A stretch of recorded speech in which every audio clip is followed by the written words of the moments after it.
With the new rail service along the Fairmount Indigo Corridor, there's new hope for economic development that goes for neighborhoods such as Roxbury, Dorchester, Mattapan, and Hyde Park. Among the efforts to capitalize on the new potential is the business incubator and accelerator, the Fairmount Innovation Lab. To tell us about an accelerator program starting in September are the lab's founder and director, Liora Beer, and one of the entrepreneurs who's already worked with the lab, Willis from Fab Labs of America. Thank you both very much for being with us. Thank you. Thank you. I want to start with Liora because there is potential here, and you're based now in Uphams Corner.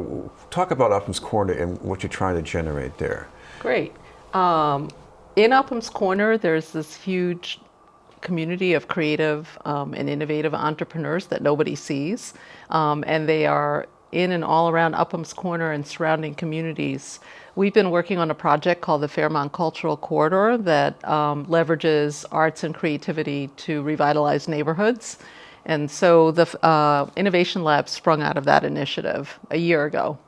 And of course, one of the goals there is place making, and I guess this is more than just putting a mural on a vacant wall. Absolutely. It's really about using the assets that are in the community, inherent in the community, to leverage resources with those assets and create, development, creative economy without displacement. We don't want to displace people. We want to create opportunities for people who already are talented and live there.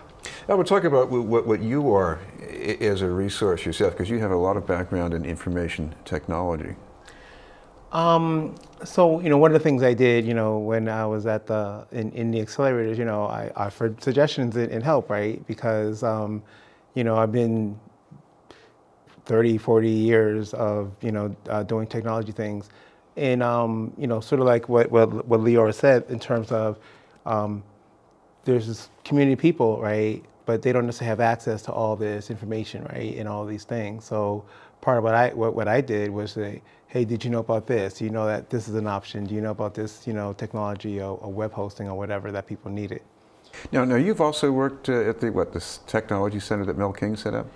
Yeah, I'm a volunteer there, and I have been for a long time. So Monday and Tuesday, I do computer repair. People from the neighborhood bring their computers, and we try to help them out with whatever problem they may be having.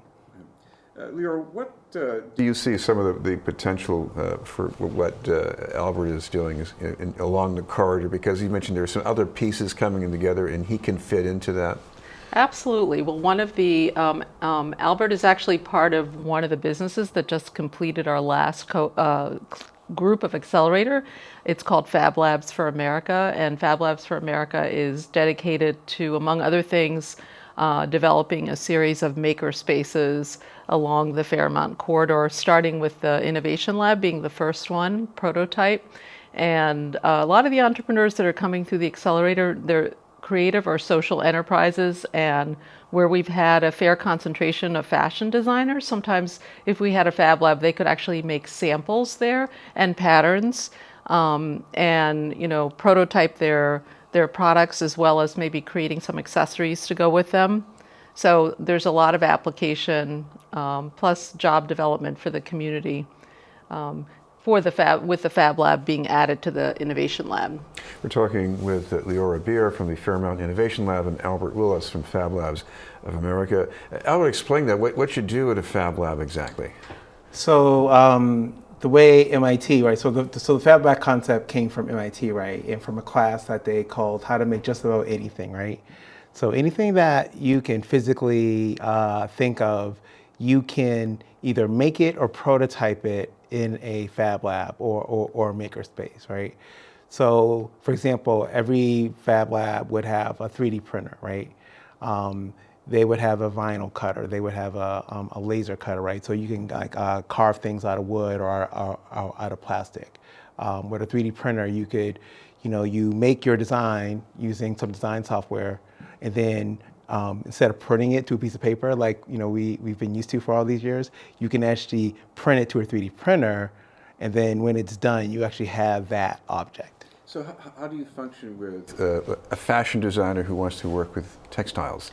So one of the things, another machine that you can have in a Fab Lab is a computer-controlled sewing machine, right? to do certain kinds of patterns and embroidery. So like Liora said, right now to try to prototype something is very costly and it's time consuming, right? Because you usually have to send it away to someplace, right? You have to wait a few weeks or a month and wait for it to come back. And then it may not be exactly what you want. So then you have to do that cycle all over again. If you're in a Fab Lab, you can prototype very quickly and figure out what it is you want to do. And also it's very easy to customize things, right? So I know one of the businesses in the Accelerator, that was one of their business models, right? Was to be able to have customized clothing depending on what somebody's size or requirements were. I mean, currently we've got this wonderful, diverse population in the corridor, creative people, and I'm sure they have different ideas about design than you would find at some of the mainstream clothing outlets, I imagine, too, right? Oh, I think people have a lot of imagination and creativity, and they're bringing their unique ideas. We not only have designers and creative people, we also have all kinds of entrepreneurs coming to the lab, including social entrepreneurs.